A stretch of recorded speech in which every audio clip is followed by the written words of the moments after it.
still confident with the win against EVOS, but that was still the first game because he said that EVOS still has that quality as they round up to 50 lane, but for the Roger will be flexed into jungle, but Ray again will be able to get that Julian in his own hands in the jungle. Look, it's funny how it kind of flipped over. Right now it's a Cloud against the Moskov, but with different players. So we'll see if Doma, I mean, man, if Doma loses in this matchup this time, that's the bad luck, man. I know it's the first game and all for EVOS in the season, but still, it has to be a bit of a mental blow. Looking at the index, I believe earlier it was still also EVOS who actually has the advantage. So if we're working with patterns right here, you gotta be a bit more concerned for EVOS for sure. Will the White Tigers bite back? Or will the gods once again smite them down? Back on game number 2. The Land of Dawn, it is EVOS Glory against DEWA United. To start things off, ladies and gentlemen, here in game number 2, it definitely feels like, for EVOS at least, they have a better grasp on their game plan. They have a better grasp on the draft as well. They've got some solid win conditions to try to work around with. And meanwhile, for DEWA, I would say, it's not bad either, right? I think for both of the compositions, this is way more 50-50 compared to game number 1, and this will truly rely on the execution. Well, looking at the composition for DEWA though, they have a great way of setting up for a fight right here. They can just really send Chorizo in the front.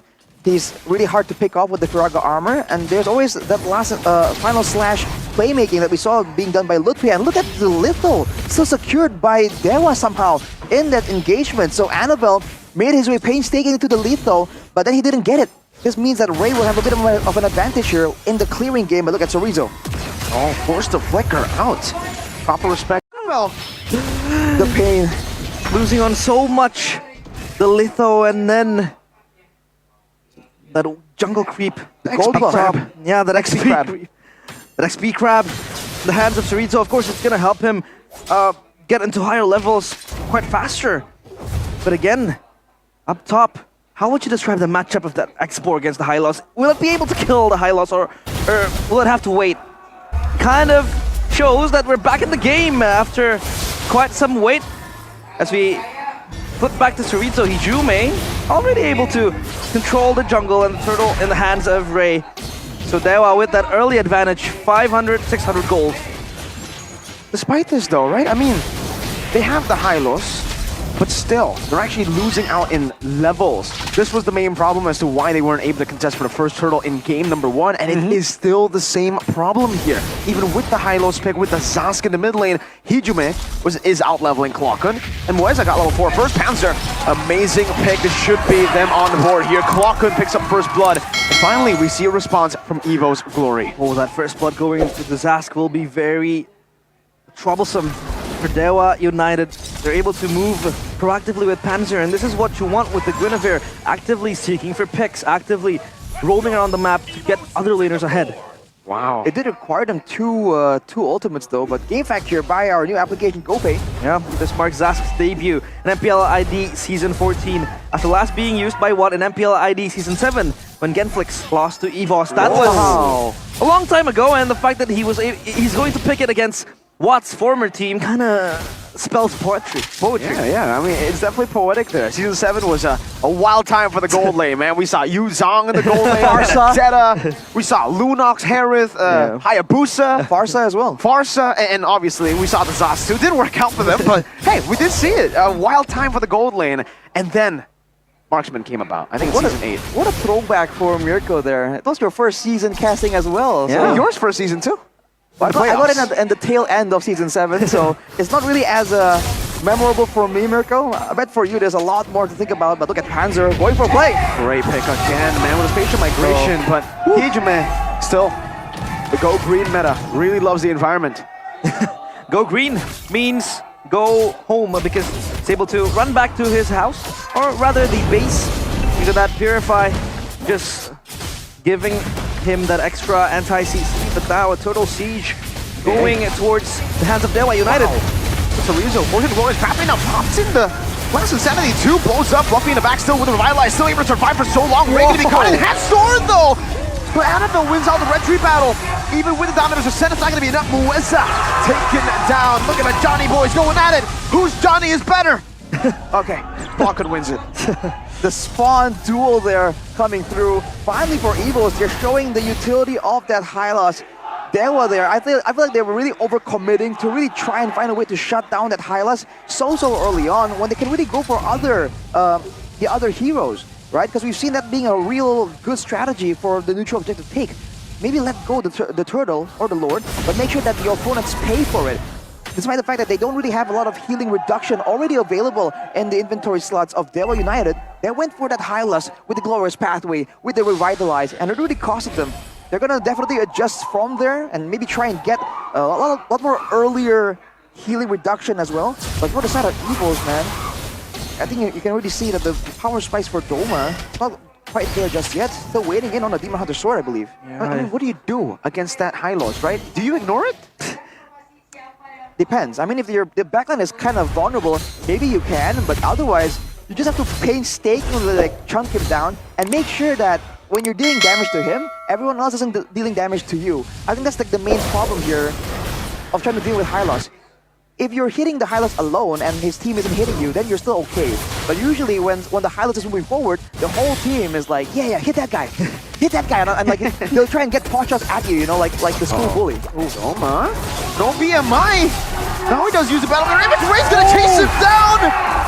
And with the wolf, he spawns. He finds the kill. Annabelle finds a train in the bottom side of the map, though. Doma on the weak side, not respecting being on the weak side. Yeah, did not respect the kill threat coming in from DEWA United. He's on the weak side, didn't even pop the BMI quite late on it, as Fluffy will just march. I mean, take a look at how much resources, how many resources that DEWA had to expend to take down Fluffy. So that's going to be a plus point for EVOS to just prolong the fights, prolong the skirmishes. But Turtle now in their eyes, Cerrito looking to crash the party! Spatial migration from Panzer into the Violet Requiem now with the collapse as well as Annabelle guns them down as the Lycan Form decides to go for it now, jumps onto Moeza, but not able to fully dive in that tier 2. EVO's Glory winning out in the skirmish and getting the neutral objective. Now immediately EVO's looking for more pushing on 2 lanes at the same time. The Nightmare spawn makes it so difficult. It can tank turret shots, it can zone out defenders off the turrets, and they're taking full advantage of it. One more falls down on the top side, and now officially I think DEWA is on the back foot. They're kind of lacking resources to try and melt on the Hylos, and they're going to lose their purple buff as well. Oh, just taking everything that they can get. Crash and grab for EVOS Glory. DEWA United now on the opposite side, on the back foot, in comparison of game number 1. So now they have to tone down the pressure. But what is the winning condition coming in from DEWA United, Arashi? They have to make sure that they get their damage out, and they have to make sure, I think, that they are the ones who make the first move. The issue is right here, is that Cerrito's moving forward, but he's always so fixated on dealing with the Hylos that he's not really opening the rest of the map, and that allows Panzer to finally have a chance to hide around. But look at this! With Sundown, CC, you know, with the Violet Requiem, Panzer very low, gonna be taken down. Moeza finds the vengeance as Fluffy rotates forward with the Glorious Pathway. Doma pops in the Blazing Duel, but is unable to find anything. Good zone with the chain now. Dominators descend, munching down on the HP bars. Moeza still with a desperate attempt to find a kill, jumps in forward. And he will be taken down. It'll be the roamer for the roamer. Traded out. Whoa, so many layers from EVOS Glory. You have the Glorious Pathway, a Hylos charging at you, and then you have Doma in the back just popping the Blazing Duel, and then you have Clocker with the ultimate. Who do you even target as DEWA United?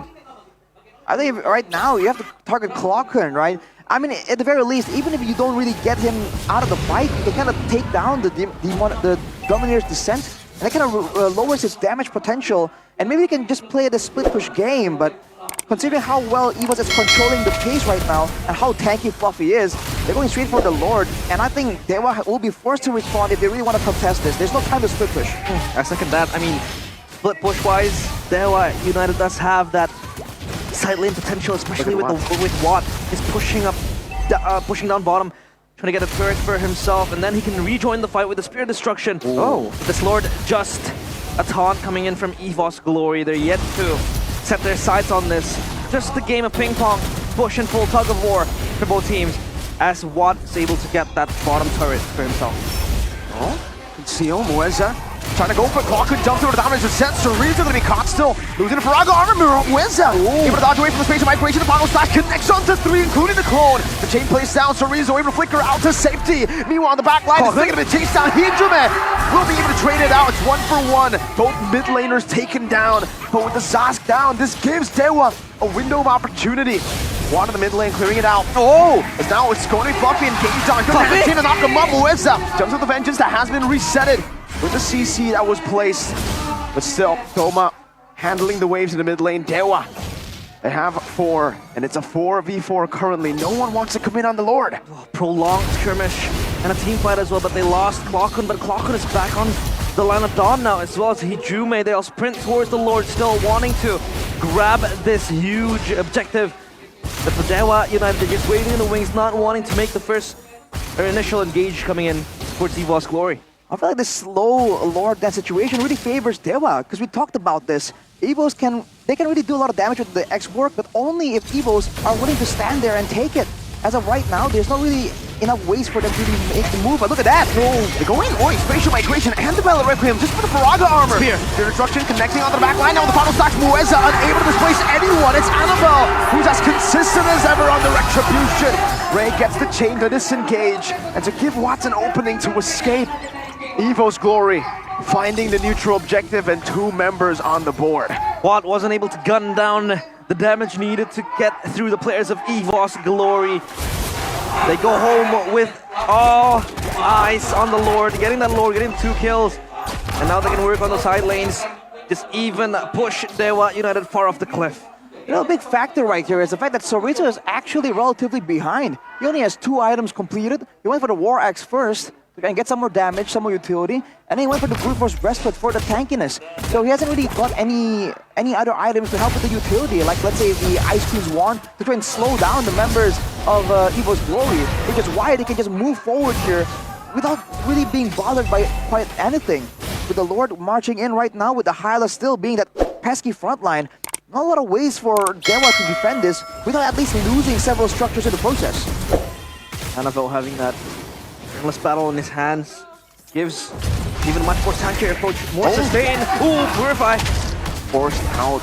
Another tier 2 in the mid lane and another tier 2 in the bottom lane just through the minions alone. Watts and Cerezo really trying to stop this Lord from actually crashing down, from baiting out the Holy Defense, but I think it's already been used up there. Still though, they will still be able to survive with just that first Lord. Again, with the changes of the Lord, it does make it easier to clear the first spawn Lord. They keep, but still, I think it's a lot of value for EVOS, right? They got all the tier 2s. Yeah, but I mean, still, in a base defense, I feel like DEWA does have the resources to clear out the waves. You have, you know, Watt with the passive from the Moskov, as well as Hijime, who could just run around, steal the ultimates. But still, it's going to be a very, very difficult task to deal with EVOS if they crash together all 3 lanes. They can try and go for that, but I think for DEWA, the issue is still the same thing. They have a lot of burst damage technically, but they can't really target anyone just because of Fluffy. So they tried to go for a bit of a flank earlier, but considering, again, the same factor, everyone's so tanky, the Clockun can go in on the Diminutive Descent and kind of avoid death. Doma even already has the Wind of Nature, so there's not a lot of ways for them to really go for a kickoff. So they're really forced to play the front to back. But being 5k gold behind, it's a bit too difficult as of right now. If they want to just play defense and just wait for the game to go even longer, then maybe that could be a play they can attempt. But I feel like EVOS won't allow them to do so without at least giving up several more structures, right? Because they have a 6k gold lead, and the last thing they want to do is just kind of sit around and allow this game to drag on until the gold advantage becomes less of a factor. And Doma with the defensive build, the Rose Gold, gives him that extra sustainability because he has mostly been on the back line for EVOS Glory, pushing out for Blazing Duets to come through, but now EVOS setting their sights on the Lord once again. Real destruction connecting on the Clockun. First pathway already used up to Rizzo. No what? Doesn't miss it at all. Annabelle just takes it for free. Mueza's gonna be caught. The last insanity gets used up defensively. And for EVOS, great discipline there. They do not decide to even go on to Mueza despite him already, you know, overextending a bit. They have the Lord and they'll spawn instantly, so they might just go, they choose to go to set it up. The only solution from DEWA United to address this leading coming in from the EVOS Glory is to play the side lanes from Watt. But then again, how do you time the Spear of Destruction? When are you going to jump in? And if it misses, there is no chance that you will be there to the fight. So it's going to be 4v5 when they march to the base. Great wave manipulation. Panzer jumps in with the facial migration. The final stack brings them back, and Panzer's going to be taken away. Last Insanity by Chorizo. Defensively, as Hijime walks forward onto Fluffy, but he's a tanky horse right there. They deal with the Lord. Enhanced Chain dodged away from by the BMI placed defensively by Doma in the back. And for now, DEWA will be able to defend, but they lose two massive structures. That was a close one for DEWA, man. EVOS just go in with the Glorious Pathway, and Panzer, once again, tries to make a play happen, but something caught him. He got stuck, and immediately the burst damage is very much apparent. This is why Fluffy has been the main front line. If Panzer is the one in Fluffy's shoes, they would have lost a lot of kills all the way from the beginning. Now with 1 more second until Panzer is up, DEWA tries to find a play, an advantage with one man more compared to EVOS, but EVOS just immediately go on the defense. Let's take a look at the replay here by our official tournament smartphone. Samsung Galaxy S14 series. Look at this play here. The final slash that kind of stopped everything in its tracks, and because of that, Fluffy, after using Glorious Pathway only for himself, not for the rest of his team, is just forced to back away from it. But you can see that he didn't even get cut down below half HP. So much defense coming in. And it is once again proven that killing a high loss is nigh impossible for the players of DEWA United. Oh, what? Whoa. A drop from what? That's aggressive right there. Watts able to displace his ball. Front facial migration, pops it over to nature, baits out Panzer. What? Violent Requiem, Flicker, Panzer on Spear of Misery to help him out. Luisa placing Annabelle very low. Now the dominance is set. She has so much damage. Doma with a blazing duet. And now Fluffy with the flank. It'll be Watt taken down. Ray is next on the chopping block. Annabelle is back in the Lycan form, and EVOS Glory are marching down the base with an 8,000 gold lead. Chorizo with Hijime left to defend with the last Insanity. Now Annabelle marching forward as a winner crowd to try to stay alive, but even then it's not going to be enough. The horse stops on Hijime as EVOS equalize on the board. If that was a mistake,